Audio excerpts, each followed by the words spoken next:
Hello, everybody. So this is going to be the lecture taking place for our snow day today. So this will be posted on YouTube. I've been having some problems with the software for Blackboard, so I do apologize for any inconvenience.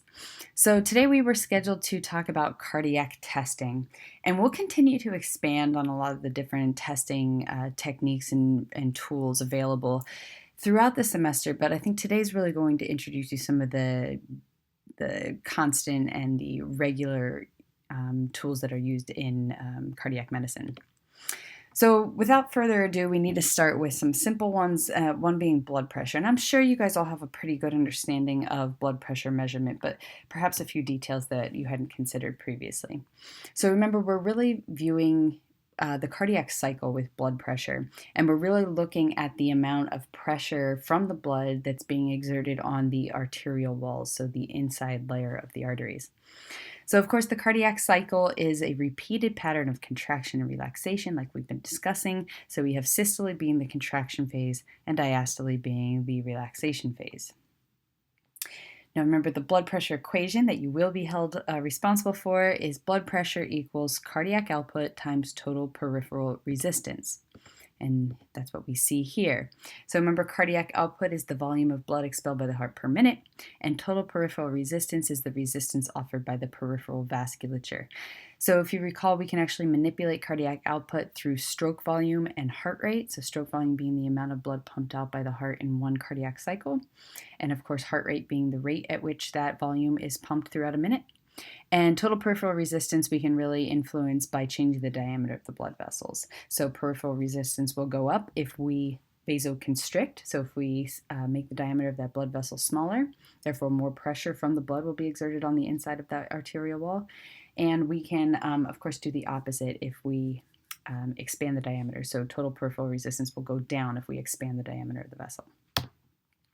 Okay, so just to kind of reiterate what we're talking about here, and that's a visual that we'll see here of what I just discussed. So we have vasodilation and vasoconstriction. Oh, excuse me. So, we will change this depending on where the blood flow needs to go to different tissues. Now, during exercise, and I bring this up, of course, because this is one way that we can examine someone's ability to regulate their blood pressure. And of course, it's something that's going to be monitored during cardiac testing. It's going to be monitored during the start of a physical activity program for somebody who has recently had, for example, a myocardial infarction or a heart attack.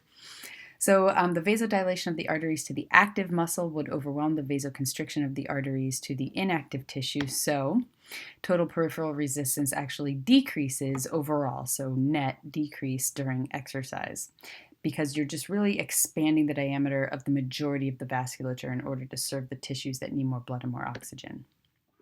So what happens to blood pressure during exercise? Well, largely it's going to go up, as we'll see. So if we're looking up here, this would be our normal equation, and I've sort of tried to represent the magnitude of change through the size of the letters here. So blood pressure does go up, really due to a large increase in cardiac output.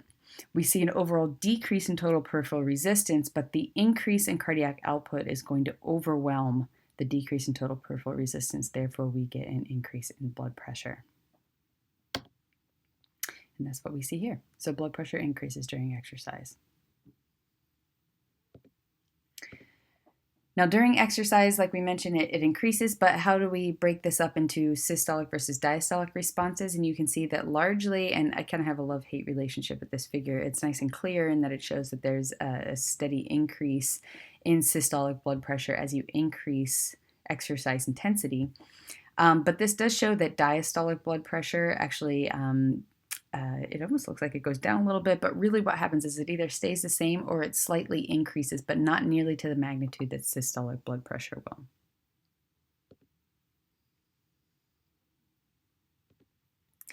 So how do we measure blood pressure? I'm sure we're familiar, if not perhaps have done this before. So it's measured by something called auscultation. So that's really the technique that's listening to the sounds of the body. And cuff manometry, which is measurement of pressure within a fluid. So of course this is really turning back to the blood pressure cuff, more officially known as the sphygmomanometer. So that's what we'll see here. We need the stethoscope for the auscultation, and we need the sphygmomanometer for the cuff manometry. So it's always kind of interesting to understand what you're actually hearing when you are performing a blood pressure measurement. So if we were to put a blood pressure cuff on somebody and we increase the amount of air in that cuff such that we start to change the diameter of the vessel, we're going to hear differences. So as we have a normal situation where we aren't constricting that blood vessel, you saw that red blood cell just easily flows through, right? There's no contact with the arterial walls, or very minimal. You can't really hear much of that, and it easily flows through the body. So if we start to increase the pressure in that cuff and we start to depress the walls of the artery, we're now limiting the amount of space for that blood to go through, and we can continue to increase that. So as you see there just a second ago, it was the diameter had changed just enough so that the blood cell could actually go through, but you see how it wiggled a little bit? I want you to keep that in mind. So we increase the pressure even more so, and now we get to a point where it actually can't pass through. So for anybody that's done a blood pressure measurement before, that's normally what's recommended to go to. You go to anywhere between 180 and 200 millimeters of mercury on the cuff manometry display. So you pump it up so that it's pretty constricted, and then slowly you start to release the pressure on that artery. So you saw that at that point there was enough of an opening for that red blood cell to sneak its way through. And you can see that it's vibrating on the walls. And that's really what you're hearing as you start to do auscultation. So if I continue to release the pressure, that red blood cell even more easily passes through. And as a further increase, now I get to a point where there's actually no bouncing off the walls of that red blood cell. So I'm going to take this a couple steps back. For those of you that understand blood pressure measurement, you know that as soon as you compress such that the blood can't flow through, and as soon as you start to hear a sound, that value is your systolic blood pressure. So that represents the amount of pressure on the arterial wall during the contraction phase. Now, as you start to release, remember you are going to continue to hear sounds until you get to a point where it's so freely open that you don't hear any more sounds. So the pressure at which you do not hear any more sounds represents your diastolic blood pressure. Okay, so that's really the basis, and you'll see that it does get slightly more complicated if you dive into the physiology a little bit more. So again, we're really listening to the vibration of the vessel walls resulting from cuff manometry, and it produces those sounds, and those sounds are called Korotkoff sounds. So that's obviously the individual that came up with this technique. So this does get broken up into 5 phases. The first one is the appearance of the sound, and like I mentioned, this represents systolic blood pressure. There are phases 2, 3, and 4, and really this gets into some slight variations in the strength of the sound. If there's normally in the stage 2 or phase 2, there's like a swishing kind of sound. We're not going to get into the details there, but again, we did say that the last stage where you hear the disappearance of the sound represents your diastolic blood pressure. So, really when we think about blood pressure, we think about phase 1 and phase 5. Now, another really common technique for cardiac testing is the electrocardiogram, otherwise known as ECG, sometimes known as EKG. That K actually came from the German derivative of the word, so no difference there. We can use those terms interchangeably. So we need to understand a little bit about electricity, and I know we brought this up when we reviewed our cardiac physiology, but remember that the heart produces an electrical field, and so we can actually measure this electrical activity of the heart then throughout the body. We also noted that blood fluids act as an excellent conductor, and that's, obviously your mom always probably told you to get out of the pool if there's a lightning storm because that electricity will quickly travel through water. And so we can kind of use that same principle with physiology. We, of course, have blood. We have a lot of fluids inside the cells, and especially in our muscle cells, we have a lot of water content. Now, of course, we would then place electrodes in very specific locations on the body to produce consistent patterns in voltage change. So when we do an ECG reading, this is probably a very familiar tracing to all of you, but just to review, we have the P, the Q, R, S, and the T. So we have the P wave, the QRS complex, and the T wave. So you can see there are some regions between those main structures. So for example, the ST segment. So this is a really big segment when you start to think about heart attacks, as we'll see in just a few minutes. But really, all of these will represent physiology, and if they are abnormal, they represent pathophysiology. Just a reminder on the interpretation, remember that P wave, that first wave there, represents atrial contraction. So that is the electrical activity produced by the atrium during its contraction or systole phase. With the QRS complex represents ventricular contraction, and of course it's quite a bit bigger in magnitude, mainly because the ventricles have more cardiac musculature. So therefore there's a stronger signal during contraction. And the T wave corresponds to ventricular relaxation. So you will still see an electrical field there because, of course, with neurophysiology, anytime you have an electrical signal, those ions are actually shifting from one side to the other side of the nervous cell membrane. And when it repolarizes, they have to go back. So you can actually detect that signal too. Now remember that something that is difficult to see because it is sort of overwhelmed and overlapping by the ventricular contraction is that this is where the atrial relaxation is. So just to reiterate, we have the atrial contraction, ventricular contraction, and atrial relaxation, and then ventricular relaxation. Okay, so we can learn a lot through the information gathered from ECG. You can look at the height of the waves of the complexes. You can look at the shapes of them. You can look at the spaces between them. And so just kind of, this is a traditional ECG reading, especially back in the day when this is still done on paper. I've actually used the systems that draw on paper. It's kind of an interesting thing. But this is very specialized paper. We're going to get into that in just a second. But there are equal intervals here. So you can see 1, 2, 3, 4, 5. 1, 2, 3, 4, 5, right? And that goes up and down. So those are a specific distance for a reason, as we'll see. Okay, so this can actually easily also be used to monitor heart rate. So, way back in the day, this was really the primary technique to measure heart rate, but let's talk a little bit about terminology to properly describe heart rate patterns. So, normal heart rates between 60 and 100 beats per minute. Of course, this is at rest or very mild activity. This is a normal range, and this is called a sinus rhythm. So normal heart rate, sinus rhythm. If it's less than 60 beats per minute, this is considered bradycardia, and this isn't necessarily a bad thing. Of course, if somebody is very physically active, they will actually have very low heart rates, so not a bad thing. Now, if they're not very physically active, this might also represent, a pathology. On the flip side, we have tachycardia. So this is a very high beat per minute. So this is anything over 100. So again, if the person is exercising, this is totally within a normal response. Now, if they are not exercising and perhaps they're even at rest, you can understand why this would be clearly pathological. So heart rate can be determined by looking at the distance between two consecutive identical points. So there is a fairly simple equation for this. So 1500 divided by the R to R interval. Now I'm going to show you that R to R interval in just a second. It's going to make a lot more sense, but 1500 is really a standard value based on the speed of the paper that moves past the pen. So again, going back to the original technique here where it was a very small pen, a very fine pen that was drawing the ECG activity on that specialized paper, almost sort of like the seismographs that you see when there's an earthquake, how that pen moves. That's very similar to how it used to be.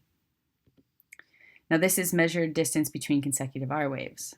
So as an example, this is the R to R interval, right? Because we had the P, Q, R, S, and T waves. So from R to R is what will allow you to calculate heart rate. So as an example, 1500 millimeters per minute divided by the R to R interval, and that's when you start counting these little boxes. And so this one would represent 29 millimeters per beat. And when you do the calculation, it comes out to 52 beats per minute. So let's talk a little bit about abnormalities. This is a really complex field and it could really be a class in and of itself. We're just going to go over a couple normal ones. So any abnormality is called an ectopic beat, so an abnormal beat. Sometimes people might also call these arrhythmias in some cases, depending on the origination of the abnormality. So some really common ones and easily noted ones are the premature atrial contraction, PAC, and the premature ventricular contraction, the PVC. So with the premature atrial contraction, the P wave abnormally shaped or missing, and this means that the beat then came from the AV node, which, as you recall, is the space between the atria and the ventricles, whereas normally it should come from the very specialized tissue in the top of the atria, being the sinoatrial or SA node. So you can kind of look at this, and just from the naked eye, you can see that this looks abnormal. So we shouldn't have all these little waves here. So they've identified where some of these premature atrial contractions have taken place. In some cases, the R to R is longer, and in some cases, it is shorter. So this represents that sort of premature contraction coming from the atria, but it's really coming from that specialized tissue at the bottom of the atria. Now, the premature ventricular contraction is very similar. However, this time you see the signal originates from the ventricle itself. So the ventricular tissue is actually creating the electrical signal. So in this case, the QRS complex is wide or bizarre, right? So we do see it's very bizarre looking, and some of them are a little bit wider, and especially this one here is much wider. So in this case, or in both cases, this is really going to cause some challenges for the cardiac tissue in order to function properly, because it's going to create the contraction of the cardiac muscle at times and in locations that are inappropriate. So these are really considered arrhythmias, or abnormal patterns, and they can be addressed through numerous treatment options. So we'll discuss some of those as we get into a little deeper into the class, but it might be solved by some medication. It might also require a pacemaker. Some other common ones, ST, and we're going to look at the ST section now. So remember, this is the end portion of that normal tracing. So with ST elevation, this is sometimes called STEMI, right? ST elevation, myocardial injury. So that's where you get the STEMI from. And this really represents a heart attack. So as you can see, this is elevated. It normally comes down more, and then you have the T wave. So because this is elevated, it represents damaged tissue. So therefore, the electrical signal does not pass through that tissue as well. So this is why it represents a heart attack. And as we'll see soon when we talk about myocardial infarctions, an infarction means like necrosed tissue, dead tissue due to a lack of blood flow. Okay, so that brings us to the lack of blood flow, otherwise known as ischemia. So you can see an ST depression in myocardial ischemia. So this is normally a little bit of an earlier stage compared to a heart attack. So in this case, it's actually depressed. And so the tissue is not necrotic at this point, but there is a lack of blood flow there. So you see another abnormal pattern. So this would be an ST depression. Now, two very common arrhythmias would be the atrial fibrillation or the ventricular fibrillation. Ventricular fibrillation tends to be a little bit more serious. We'll talk about this, especially when we get to congestive heart failure. But of course, just because of the size of the chamber and the nature of the chamber, of course, we're relying on those chambers to pump blood to the lungs to be oxygenated and to the rest of the body. You can understand why that would be a little bit more of a serious situation. So basically what you see is that there are rapid, poorly regulated contractions that are coming from the atria in this case during atrial fibrillation. So, when those smaller waves like the P wave, that's really just continuously firing. You can see that QRS complex, and it might look a little weird to you guys here. And this is just based on the angle of the EKG. So exactly what angle of the heart we're looking at. But this is an angle that best helps with identifying an atrial fibrillation. Now, with the ventricular fibrillation, you can see that we don't have any recognizable patterns anymore. I mean, we don't even have what looks like a QRS complex. This is just the ventricles that are, basically this is the QRS complex that you're looking at, and it's just continuously contracting. Okay, so I would recommend starting to look at these two especially. I think they're fairly easy to pick out. This one's definitely a little bit more just scribble, at least the atrial fibrillation. You can see some scribble, but you can identify those QRS complexes more. Okay, so thinking about electrode placement, there are different variations of this, different combinations of where you can place these electrodes. There can be 3 electrodes that could be used, all the way up to 12 electrodes, depending on the level of investigation that needs to be done. So, for example, in exercise physiology, if we have a healthy person and we just want to look at their heart during exercise, a lot of times we'll use a 3 electrode placement. For a cardiac patient, they normally use 12. So, different combinations view the electrical activity of the heart from different angles, and so that's sort of what we described in that last example of the fibrillation, where that QRS complex looks slightly different. So depending on what you want to look at in the heart, you can look at the angle of the heart differently. And it's always very important to remember, if you ever have an opportunity to do this, don't place the electrode on the bone. Why? Like we just said, electricity travels easily through fluids, right? So we use that principle in order to use this technique. And so if you place it on the bone, the electrical signal will actually get, it won't be able to be detected by the electrode because that bone's in the way. Okay, so this is the technical placement of the electrodes. These are sometimes called leads. So you see the RA is the extreme right directly under the clavicle bone. LA is the extreme left under the clavicle bone. So A's are for arms here. So I want you to feel around your clavicle bone. So of course this is that horizontal bone that kind of extends from just below your throat all the way out to your shoulder. So just underneath that, if you actually lift your arm out in front of you, you'll notice that there's like an indentation towards the outer part of your chest there, right underneath the clavicle bone. So that's where you would put both of these electrodes. So again, under the bone and in that cavity that kind of opens up that space. Now directly underneath both of those, you then put the leg leads. So right leg, left leg, and this is just under the rib cage and directly vertically down from those arm leads. So you place those sort of lower on the abdomen there, underneath the rib cage, and nicely aligned with the arm electrodes. Now the next ones have numbers, so you see V1, 2, 3, 4, 5, and 6. Whoops, didn't mean that. So V1, and actually this might be a good place to, I'll look at that picture in just a second, but so you see the 4th intercostal space. So I want you to feel, again, where that clavicle is, and underneath that you start to feel more spaces. Of course, you get to the ribs. So I want you to count 4 spaces down. It's normally sort of like right in the middle of the breast, and that's where you would put the first one. And you can see that this is at the right of the sternum. Okay, so and this is very important to note. So right at the sternum, and then everything else is actually going to go on the left side of the sternum. So you can see V2 is the directly across from the V1 lead, but on the other side of the sternum. So now we're looking at the left side of the body. Then you start to move down an intercostal space, and it's going to, you're going to then disperse the electrodes, kind of moving out towards the armpit. So this is tough to do when we're not in person. So let's just take a look at the image here. So I mentioned the arms up here, and then directly down we have the legs. We had only one on the right side of the sternum. Of course, that's anatomical right. So it's V1, and this is in the 4th intercostal space, right? 1, 2, 3, 4. And then directly over, we have V2 in the 4th intercostal space on the left side. And then you move down an intercostal space. Oops, I lost my cursor. And you place V3 there, and then you really start to follow this intercostal space all the way out, and you can see you tend to drop down a little bit. So you place one here, and then you might even drop down into the 6th intercostal space to place V6.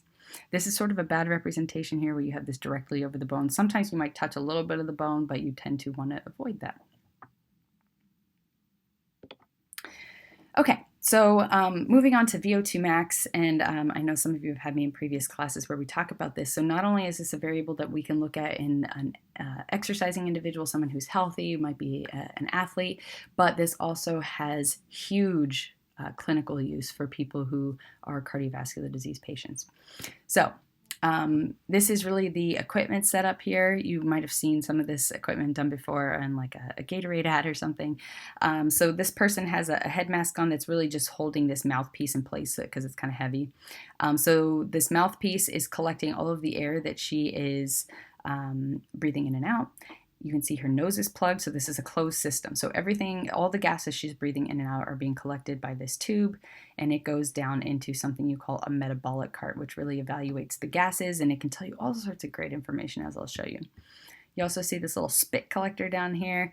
They have new technology now where you can actually use this like mask that goes over the whole face, so you don't have to do this nasty contraption. But because your nose is plugged, you don't want to swallow too many times because then your ears plug up. So they tell you to just spit like kind of hockaloogie in the front, and this thing catches it. Kind of gross, but that's what you got to do. Okay, so what's the purpose? To really evaluate the health of the cardiovascular and the pulmonary systems. So looking at their ability to transport oxygen from the oxygen-rich environment to the active muscle tissue, and then really looking at the extraction of oxygen from that muscle tissue. So of course, oxygen is used in the process of making ATP, otherwise known as the energy currency of the body. And remember, this is the final electron acceptor in the electron transport chain located at the mitochondria. So that's why oxygen is very important for ATP production and needs to be there at the very end for this all to work properly. So VO2 is the amount of oxygen the body takes in, transports, and consumes to generate ATP. Okay, so there are three components there: takes in, transports, and consumes. Now, VO2 max is simply the maximal amount of oxygen that the body can take in, transport, and consume to generate ATP. So we can look at this, all-out effort, maximum intensity, and see what the body's really capable of. You can also look submaximally at a given exercise intensity to see how much oxygen the body is taking in, transporting, and consuming. So this is a measure of the volume of oxygen then consumed per unit time. You can look at this in two different units, either absolute, where it's liters of oxygen per minute, or relative to body mass, where it's milliliters per kilogram of body mass per minute. So most of the time, the relative form is used. Of course, there's a time and place for each of these, depending on what your question is. But especially if you're comparing individuals, or if you're comparing them back to, some standards, the relative value makes the most sense because everybody has different amounts of muscle mass. And since this is measuring the amount of oxygen extracted by that tissue, of course, this is going to be directly related to muscle mass. More muscle mass equals more need for oxygen. So some typical values. If it's somebody who's diseased or elderly, this is going to be the low end of the spectrum, and they will have a VO2 max of anywhere from about 15 to 20 milliliters per kilogram of body mass per minute. For the normal college-age males, roughly 40 to 45 mLs per kg per minute, but this is kind of tough because there's a lot of variation. So this might actually be anywhere from like 40 to 55 milliliters per kilogram per minute, for example, in somebody who's just, recreationally active. And why there's such a wide variation, first you can influence this by your training status. So if you are a big runner, for example, or you do a lot of aerobic-based activity, you can increase this value. Anywhere from like just a couple, like 2 mLs all the way up to even maybe 15 milliliters per kilogram per minute. However, something that also accounts for a lot of variability are genetics. So, one of the easiest examples would be Lance Armstrong, whose maximum VO2 is 83 milliliters per kilogram per minute. So that's kind of nicely illustrating the genetic influence there. Okay, so when we go back to our definition of take in, transport, consume, it's really important to think about each organ system that we're talking about here. What are we evaluating? So the take in portion, as you probably guessed, is the pulmonary system. So the pulmonary system's ability to take in oxygen and bring it to the blood. Then, of course, the transport is responsible by the cardiovascular system. So now we're talking about the blood, the vessels, the heart. And the consume portion is the muscular component because, of course, that's where we're really delivering that oxygen to during activity and, the amount of muscle mass, the fitness level, and, the health status of the individual will show different amounts of muscular oxygen consumption. Now, normally we kind of ignore the pulmonary system because the capacity of the pulmonary system is greater than that required even during maximal exercise. And the only time when you see that this would be a limiting factor is either in a really diseased person, so especially somebody that has a pulmonary disease. So you can see a whole nother use for this test there. And also, if it's a really elite athlete who is maximally exercising, sometimes they might run into limitations of the pulmonary system. When we think about this, then, if we're kind of ignoring the pulmonary system, considering that it's not going to be a huge limitation, we're then really evaluating the cardiovascular system and the muscular system. So we can continue to write this out sort of like a math equation and what variables we're really measuring. So to represent the cardiovascular system, we're looking at cardiac output. So that's the amount of blood pumped out by the heart per minute. And the muscular portion is going to be represented by the arteriovenous oxygen difference. So just like it sounds, this is the difference in oxygen content between the arteries and the veins. Now, all the time, we're going to have more oxygen, of course, in the arteries than we do in the veins, right? This is oxygenated blood versus deoxygenated blood. As we start to exercise, this difference is going to be even greater because more oxygen is going to be pulled by the muscle, therefore less is going to wind up in the venous circulation.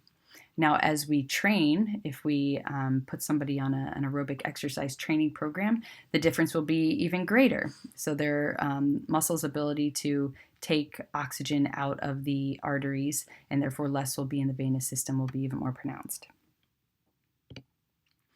Now, if we look at this more from a mathematical standpoint, of course, the abbreviation for cardiac output is Q times the arteriovenous oxygen difference, or delta for difference. Okay, so when we're measuring VO2 max, and this is where exercise physiologists come in, so there are clinical exercise physiologists that really specialize in these types of tests. So if we look at exercise intensity on the x-axis and VO2 on the y-axis, as we increase exercise intensity, you can see we have a proportionate increase in VO2. So this is a linear relationship. This is great. We can exploit that relationship. Now, eventually, we're going to get to an exercise intensity where you can't keep increasing your VO2. So this is really your maximum ability. This is your max VO2. So this is the maximum amount of oxygen you can take in, transport, and consume to make ATP. Okay, so especially understanding the VO2 test and understanding how you can evaluate someone's physiology by slowly increasing the exercise intensity, this is really the basis for an exercise stress test. And perhaps some of you have done one of these before. So like I said, the stress test has incremental stages. So this is known as the Bruce protocol. This is a famous protocol. There are many out there, though, just slight variations of how you increase the intensity. And there's a time and place for each one of these, depending on the individual that you're testing. So you can see that in this particular case, not only are they increasing the speed slightly, and they start out at a very low speed. And so this is good for most stress tests, especially in people who might be older or who might be diseased. So you start off really slow, and to help increase the intensity, if they can't go too fast, you increase the grade, so the slope that they're walking on. So this is a pretty significant grade here in this test. So slow speed, high grade. Now you also see that these stages are increments of 3 minutes. So these tests are normally anywhere from 2 to 3 minute increments, and this is important because your body's not going to reach steady state or really get accustomed to that intensity for about 2 minutes. So you want to give them enough time to get accustomed to that intensity so that you can then accurately look at their physiology. So then every 3 minutes you increase the intensity. This is a terrible joke, I'm sorry. And you can, during this test, evaluate numerous things. So you can look at their heart rate response. You can look at their blood pressure during this test. You can, of course, evaluate their VO2. And there's a variety of other tools that you can use simultaneously, as we'll discuss in just a few seconds here. Okay, so what's the objective? Of course, you want to look for clinical signs or symptoms. You want to see if there's any abnormalities in their heart rate, in the pattern of their heart rate, and the rate of the systole and diastole phases. You want to look at their blood pressure. Are they having a normal blood pressure response? Is it increasing proportionately? Is it perhaps not increasing? And that's particularly concerning as well. Are you seeing a drastic increase in the diastolic blood pressure when we know that in healthy individuals that shouldn't be the case? What's happening with the ECG? And this can tell you a lot of information. So are there Is this exercise actually inducing any arrhythmias? Do there seem to be any areas of ischemia in the heart? So again, going into that ST depression. And of course, VO2 max, really evaluating your cardiorespiratory fitness. Now, another thing that can be used with exercise testing is evaluating the need for therapeutic intervention. So if there are clinical signs and symptoms, what is the magnitude of those that can indicate the type and the magnitude that can indicate then what types of therapeutic intervention is needed? Is there a particular medication that they could be put on? Do we start recommending exercise? Normally you always do that, but is there something even more extreme that needs to be done? So for example, if you see a lot of ischemia in the heart tissue, now we know that we might actually be sending somebody to like the cath lab, for example, and we'll talk about cath labs, catheterization labs. Now, another very useful test would be the echocardiogram. So this test uses a transducer. It uses high-frequency sound waves, otherwise known as ultrasound, to produce images of the heart size, structure, and motion. So you've probably seen transducers before in ultrasound. Normally, it's always easy to think about these when you think about pregnancy. So when they use that little wand, that's the transducer to look at the baby. Of course, they put that gel on you, so same thing goes here. Now, why do you do the test? It gathers information about arrhythmias, and it also detects wall motion abnormalities. So one nice thing about this with ultrasound is that you can look real time. So this is not a snapshot image. You can look to see the movement of the heart. So here you can see this being done, and this is normally a typical position for the patient. So they lay them slightly on their side. You can see she has the transducer in her hand here, and it produces an image just like you would see, looking at a pregnant woman and looking at the baby. So again, it just uses sound waves to image the heart, which is pretty amazing. So this can be very helpful for looking at the size and the shape of the heart. Of course, if somebody has a very enlarged heart, or looking at particular regions of the heart that are very enlarged, that can be indicative of a disease. Perhaps they even see a hole somewhere. So especially in congenital abnormalities, there might actually be a septal defect here. They can also look at the valves. This is very important. They can see if there's any regurgitation. So for example, if there was heart blood here, it gets pushed down into the right ventricle. If those valves aren't working very good, some of that blood might actually sneak back up. And I'm actually going to tell you about a technique in just a second that's even more useful for understanding regurgitations. It can view growths. It can view blood clots. So on and so forth. So there's a lot of different functions for the echocardiogram. It's a widely used diagnostic tool. And so here's what it would look like. I know these images are always very funny, at least for me to look like, because of course I'm not, into radiology. So this is a difficult one to see, but you can see that there's movement in this picture, and I kind of wanted to show you that. So it's real time. You can look at the movement. You can look at the compliance of the heart. You can see, are there any very noticeable abnormalities?